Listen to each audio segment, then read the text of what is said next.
जय श्री राम। आज की श्रृंखला पूर्व में अवगत करा चुके हैं आपको कि देवता कैसे हैं। एक दिव्य शक्ति संपन्न होते हैं देवता, और ना देवता खाते हैं ना देवता पीते हैं, किंतु समर्पित वस्तु को देखकर तृप्त होते हैं। देवता खाते क्यों नहीं है और पीते क्यों नहीं है, इसका भी एक कारण है।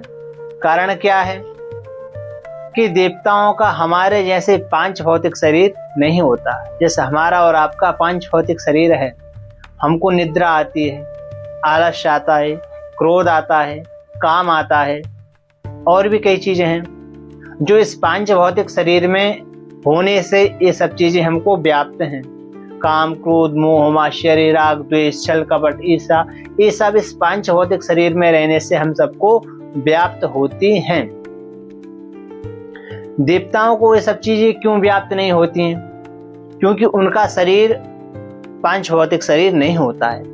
और हमने जो कहा आपसे कि देवता खाते नहीं हैं और देवता पीते भी नहीं हैं, तो अब कई लोग कहेंगे कि देवताओं को जब खाने पीने की आवश्यकता नहीं है तो उनको भोग क्यों लगाएं, क्योंकि वो तो खाते नहीं हैं। नहीं, वो आपका भाव लेते हैं। जैसे कि आप कोई भोग लगा रहे हैं वस्तु का, वो वस्तु तो वो ग्रहण नहीं करेंगे, पर आपका जो भाव है कि मैंने इस देवता को ऐसी ऐसी अमुक सामान या वस्तु या कुछ भी अर्पित किया, तो वो आपका भाव ले लेंगे। और यही भगवान कहते हैं कि भाव का भूखा हूं मैं, भाव ही एक सार है। तो ठाकुर जी हो, देवता हो, जितने भी हैं, ये सब आपके भाव को लेते हैं, ये आपकी वस्तु को ग्रहण नहीं करते हैं। आपने का जो भाव है, महाराज अगर आपके पास खट्टा मट्ठा है और आपका भाव है कि यही रबड़ी है, तो देवता उसको रबड़ी ही मानकर स्वीकार करेंगे। ऐसा है, वो आपके भाव को स्वीकार कर लेते हैं, वस्तु आपको दे देते हैं। तो देवता ना खाते हैं ना पीते हैं, किंतु समर्पित की हुई वस्तु को भाव ग्रहण करके उससे वो तृप्त हो जाते हैं। देवताओं के शरीर सूक्ष्म तेज पुंज होते हैं, हमारे जैसे नहीं होते हैं पंच भौतिक शरीर। जैसा शरीर होता है वैसा ही उसका भोजन होता है। जैसा जिस व्यक्ति का शरीर है वैसा उस व्यक्ति का भोजन है। मानव का भोजन अलग है, दानव का भोजन अलग है, भूत का भोजन अलग है, प्रेत का भोजन अलग है, राक्षस का भोजन अलग है, देवताओं का भोजन अलग है, पितरों का भोजन अलग है, शेर सिंह का भोजन अलग है, गाय का भोजन अलग है, चिड़िया का भोजन अलग है। जैसा व्यक्ति रहता है वैसा ही उसका फिर भोजन भी रहता है। जैसे सिंह है तो सिंह मांस ही खाएगा, वो घास नहीं खाएगा। जैसे गाय है तो गाय घास ही खाएगी, मांस नहीं खाएगी।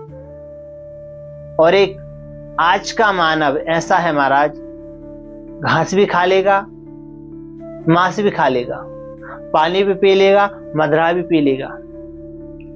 पर मनुष्यों ने तो अपना धैर्य खो दिया है, पर पशुओं ने अपना धैर्य, अपना विवेक आज भी जागृत कर रखा है। घास खाने वाला पशु पक्षी घास ही खाता है, मांस खाने वाला पशु पक्षी जानवर मांस ही खाता है। पर आज का मनुष्य कहें या मनुष्य के रूप में राक्षस कहें, और राक्षसों का भी कुछ नियम था महाराज। राक्षस भी आज के मनुष्य से काफी हद तक ठीक थे, उनका भी कुछ ना कुछ नियम था। कौरव पांडवों के युद्ध में देखें या और भी इससे पीछे के इतिहास में देखें कि सबका कुछ ना कुछ अपना एक नियम था। पर एक मनुष्य जो कलयुग में आ चुका है, इसका कोई नियम नहीं है। अगर आपकी जेब गरम कर दी तो वो पंडित जी हैं, गुरु जी हैं, उसको ही सब कुछ मान लेगा, उसको ही देवता मान लेगा। और आपकी मन की बात पूरी नहीं कर पाई तो फिर आप शून्य बटा सन्नाटा, आप कुछ भी नहीं है। मतलब सामने वाले की आपने इच्छा पूर्ति कर दी तो आप सब कुछ हैं, आपको देवता बना लेगा 2 मिनट में। और अगर आपने कुछ नहीं कर पाया तो आपसे बुरा कोई नहीं उसके लिए। तो आज के मनुष्य की धारणा ऐसी बना रखी है कि वही ब्राह्मण है, वही संत है, वही भगवान है जो उसका काम बना दे, उसकी जेब गर्म कर दे, नौकरी वाले को नौकरी दिला दे, जिसकी शादी विवाह नहीं हो रही उसकी शादी विवाह करा दे, जिसकी फैक्ट्री नहीं चल रही उसकी फैक्ट्री चला दे, जिसकी दुकान घर नहीं चल रही उसको दुकान घर चला दे। मतलब जो आपका काम बना दे तो ठीक है, नहीं तो आप कितने ही तपस्वी हैं, कितने ही आप वेद पुराणों के ज्ञाता हैं, कितने ही आप कर्मनिष्ठ हैं, कितने ही आप धर्मनिष्ठ हैं, कितनी आप मान मर्यादा में रहने वाले हैं, आचार विचार में रहने वाले हैं, कोई नहीं देखने वाला। अब ऐसा मनुष्य संसार में है, इस वर्तमान में देखने को मिल रहा है कि सब कुछ ब्राह्मणों ने खराब कर दिया है। कई लोग हमसे भी वार्तालाप हो जाती है कि ब्राह्मण अपने धर्म पर नहीं चल रहे, तो क्या ब्राह्मणों ने सिखाया है? ये उन लोगों के लिए है जो ब्राह्मणों पे आक्षेप करते हैं कि ब्राह्मण अपने सत्कर्म पर नहीं चल रहे, ब्राह्मणों ने अपना धर्म खो दिया, अपने पथ पर नहीं चल रहे। तो क्या ब्राह्मण जाके ऐड कर रहे हैं कि दाने दाने में केसर का दम? ब्राह्मण मदरयाला खोल के बैठे हैं, ब्राह्मण वैश्यालय खोल के बैठे हैं कि ब्राह्मण नंगे होके नाच रहे हैं, कि दुनिया नाच रही है। ब्राह्मणों ने मांस खाना सिखाया है, ब्राह्मणों ने मदरा पीना सिखाया है। लोग आते हैं संतों पे लगा देते हैं, ब्राह्मणों पे लगा देते हैं। इतना सब कुछ संसार में चल रहा है, रेप चल रहे हैं, बलात्कार चल रहे हैं, केसेस चल रहे हैं, ये सब क्या ब्राह्मणों ने सिखाया है दुनिया को? ये लोगों की गलत धारणा और विचार है जो संतों को उंगली उठा देंगी और फिर ब्राह्मणों को लगा देंगे। तो ब्राह्मण अपने सत्कर्म पर, अपने निष्ठा पे नहीं चल रहे। जैसे आप ब्राह्मण को देखना चाहते हो और किसी से बोल के देखो, कह के देखो, तो बस एक ब्राह्मण को जो कि अपने ही स्वकर्म में आज भी लगा हुआ है।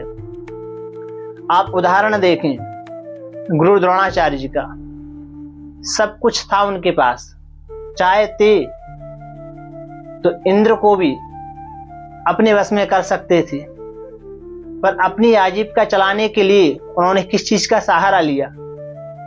अपने पुत्र अश्वत्थामा को पिलाने के लिए उनके पास एक दूध नहीं था, एक गाय नहीं थी। सब कोई जानता है कि उन्होंने अपना जीवन कैसे गुजारा। सुदामा जी ब्राह्मण नहीं थे, और कितने ब्राह्मण बताएं जो सदा से ही अपने नित्य नैमित्य में लगे हैं, फिर भी लोगों की नजर में ब्राह्मण ही खटक रहा है। पता नहीं कहां से इतना दोगलापन लेके आते हैं, और किसी के लिए और किसी के प्रति इतना बोल के देखें, पर जो कि अपने काम में, अपनी निष्ठा में लगा है, तो लोगों की आंखों में चुभ रहा है। तो आज का विषय था कि देवता कहाँ रहते हैं? वो दिव्य धाम में रहते हैं, दिव्य उनके शरीर होते हैं, दिव्य उनके कर्म होते हैं। शरीर की परछाई नहीं पड़ती है, पृथ्वी से ऊपर रहते हैं हमेशा। और जैसा जो व्यक्ति रहता है, जो तामसी है वो तामसी ग्रहण करेगा, जो राजसी है वो राजसी ग्रहण करेगा, जो सात्विक है वो सात्विक ग्रहण करेगा। तो जैसा जो व्यक्ति रहता है उसका भोजन वैसा ही रहता है। तो ये आपको बताया। जय श्री राम।